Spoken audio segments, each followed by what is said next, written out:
Hi and welcome to our first After Effects tutorial. Today we're going to be opening up a Photoshop file and we're going to be manipulating it a little bit and animating some of the parts. So this is what we're going to do. Start off by going to your project window and right click in there and go to Import, File, and we're going to get a file called Castle AE. Now you can download this from our website. It's at the bottom of the After Effects page. Sorry it's so big, I wasn't planning on using this one for download, but here it is. So when you're downloading this, first select it, and the important thing is we want to import as and drop down composition.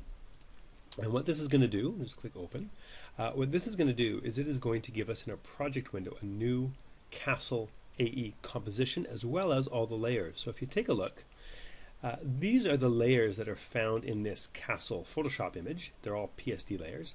And if you double click on the Castle AE, you get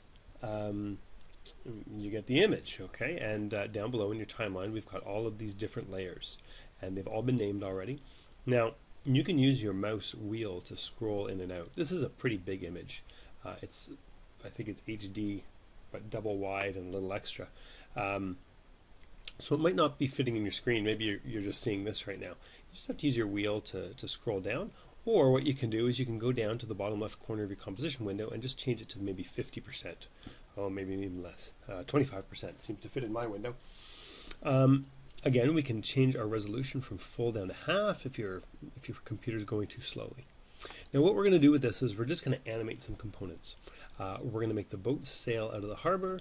We're going to make the clouds blow by, and we're going to have the waves move a little bit. Very simple. We're just going to use some basic transforms. First off, we've got a few layers here that we don't need. So we have the castle and we have the grass, and in our timeline we can find castle and grass. Click this little shy face. It's a little man peeking over a wall.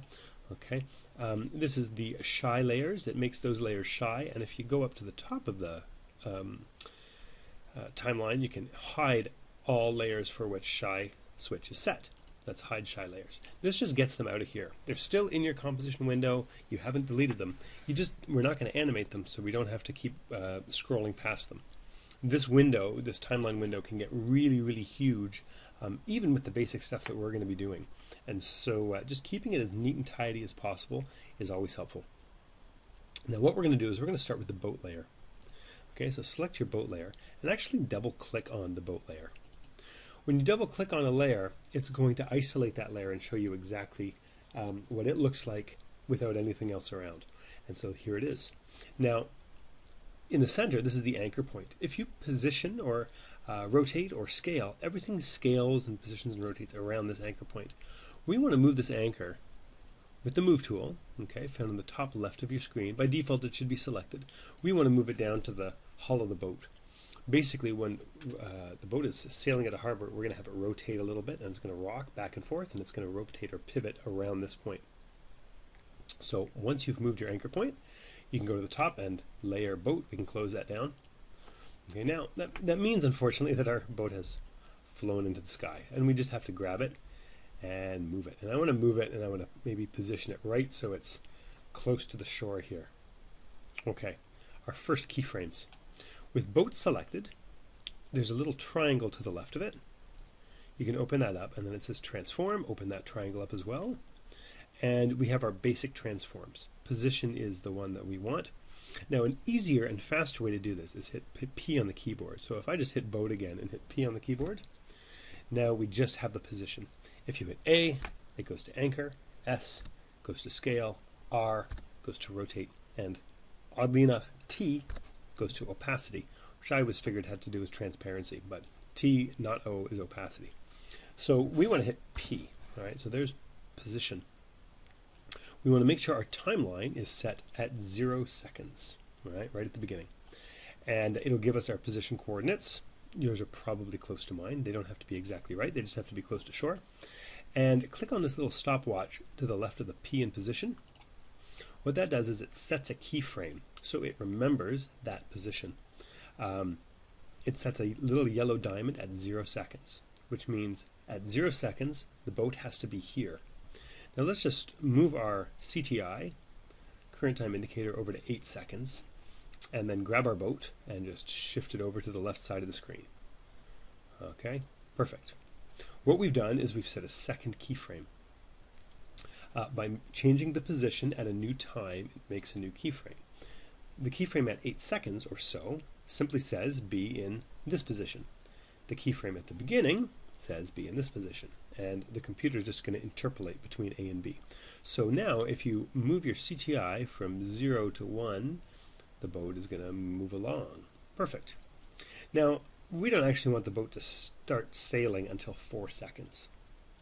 Okay, so what we can do is we can actually move this keyframe. Just grab this keyframe and move it over to 4 seconds. That means from 0, there's no keyframe there, but the computer still knows that at 4 seconds it has to be in its current position. So it's going to stay in this position until 4. Then from 4 to 8, it's going to move from point A to point B. This also means that it's going to sail a little bit faster. Right? So here we go. It's moving along, and now it starts to sail. Now, depending on your computer, yours may or may not be able to go in real time. If you hit the space bar, that's the same as hitting play and pause. You can also go to the right side of your keyboard of your monitor, and there are the time controls. And there's play, and it'll play it along, and there we go. It's going to stop, and it's going to sail. Okay, and hit play again to stop it. You can also just scrub along here. Remember, if you reduce your resolution from full down to half, it'll go a little bit faster. So that's the boat's position. Beautiful. Next thing we want it to rock a little bit as it travels out into the harbor. So I'm going to select the word boat again on my layer, the boat layer, and hit R for rotation. I want to also return my CTI to 0. Okay, so I'm right at the beginning again. And I want to click on the stopwatch beside rotation. Clicking on that stopwatch starts memorizing keyframes. It's like the record button. If you ever click the stopwatch again, it deletes any keyframes that you had. So you'll delete everything. So turn on the stopwatch for rotation. And at the top of your screen, go to the tools and click the rotate tool. And that is the fourth one over. Okay, it's a little twirly arrow, just like that. Now what we want to do is at frame 0, we want to rotate just a little bit. So I'm grabbing one of these anchor handles for the layer. I'm just going to rotate it a little bit to the left, and I'm going to go to 1 second, and I'm going to go to the same handle, and I'm going to rotate it a little to the right. Okay, this is just that gentle back and forth motion of the boat. We have a rotation A, and now a rotation B. I could go through this for the next 10 seconds and just rotate it back and forth, but we can also copy and paste keyframes. If you move your we'll go to our selection tool again, our regular arrow, and if we just go and select these, just like you would in a word processor, we're just dragging a little box over top of them, and they both turn yellow. We can hit Control-C or Command-C if you're using a Mac, and I'm just going to move to my CTI to 2 seconds, and then Control or Command-V, and that is copy for Control-C, paste for Control-V, and it's always going to paste exactly where your CTI is. So now I'm going to move to 4 seconds, and Control-V, and move to 6 seconds, and Control-V, and 8 seconds, and Control-V, and I'll go all the way to 10 seconds, and Control-V. And now we've got some gentle rocking. So if I return to frame 0, I can hit my space bar, or I can hit the play button again, and it's rocking all the way from the first frame. Okay, and then it's going to sort of take off right at 4 seconds, and here we go, and it's going to keep rocking, and it's going to sort of sail out into the sea. Okay, that looks pretty good for our boat. We don't need the boat anymore, so let's just stop that animation, return our CTI to frame 0, and I don't need the boat anymore, so let's just hide it. Okay, so I'm going to make it shy. I'm going to hit that little man's face, and now it's shy as well. Okay, a little more animation. Let's do the water. Water rear and water front are the two that we're going to worry about. Now, what we're going to do, and we'll select water rear first. Okay, just click on your water rear layer, and I'm just going to move mine to show you what it is. This is what it looks like. When I made this, I wasn't really planning on animating it, so I didn't actually make any space for me to sort of shift it left and right and still have waves there. I've got to scale this up a little bit. So with water rear selected, and I've just moved mine into no man's land. I'm going to hit S for scale. That brings up my scale transform. I don't need a keyframe for this because I don't want to animate the scale. I don't want to make it bigger and smaller. I just want to make it bigger now. I'm just going to go to the 100% and I'm going to make it about 110% or so. This is going to give me a little bit of space. So here I can move it back down, and I'm going to move mine a little higher because I want to have it a little bit higher like this. And basically what I want to do is I'm going to animate the position left and right, and now I've got a little bit of space that's going to get hidden behind the hill. So with water rear selected, I'm going to take it and I'm going to move it all the way over to the left or to the right, and that's about where I want it. Okay, I'm going to hit P on the keyboard for position, and I'm going to set a keyframe with the stopwatch. And all I'm going to do is I'm going to go to 1 second, and I'm going to move my position of this water. I'm just going to move it to the left, and I'll go that far. I don't want to see any black here in this little space. So again, I can copy and paste my keyframes. I've got a 0 keyframe, which is water over here, and I've got a 1 second keyframe, which is water over here. And let's just see how fast that is. Yeah, that doesn't look too bad.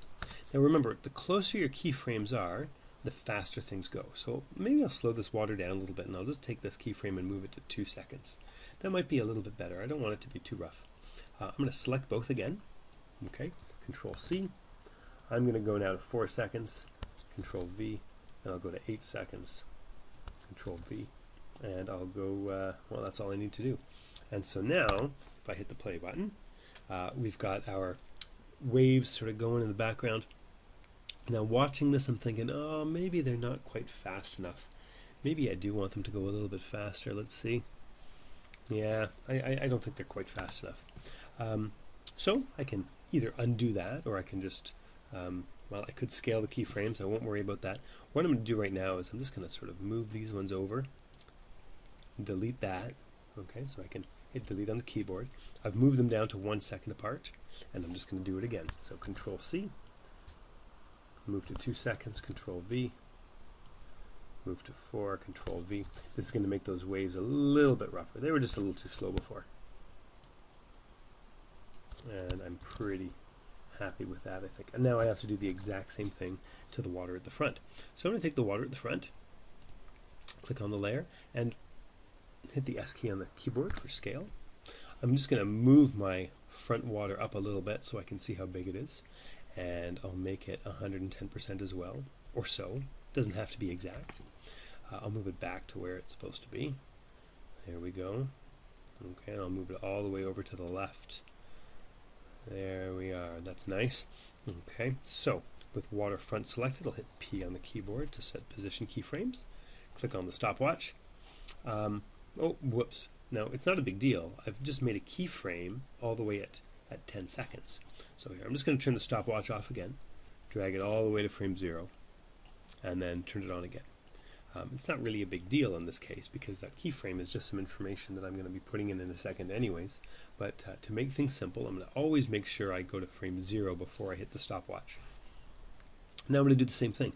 I'm going to go forward to frame to 1 second, and I'm going to take my water at the front and I'm going to move it all the way to the right. By the way, when you hold down Shift in most of the Adobe products, it constrains the movement to a single axis. So I'm only moving it directly left and right, and it's not going to go up and down at all. So here we have our motion, right? And I've cleverly put these waves going in opposite directions, which makes it a little more like water. That's kind of cool.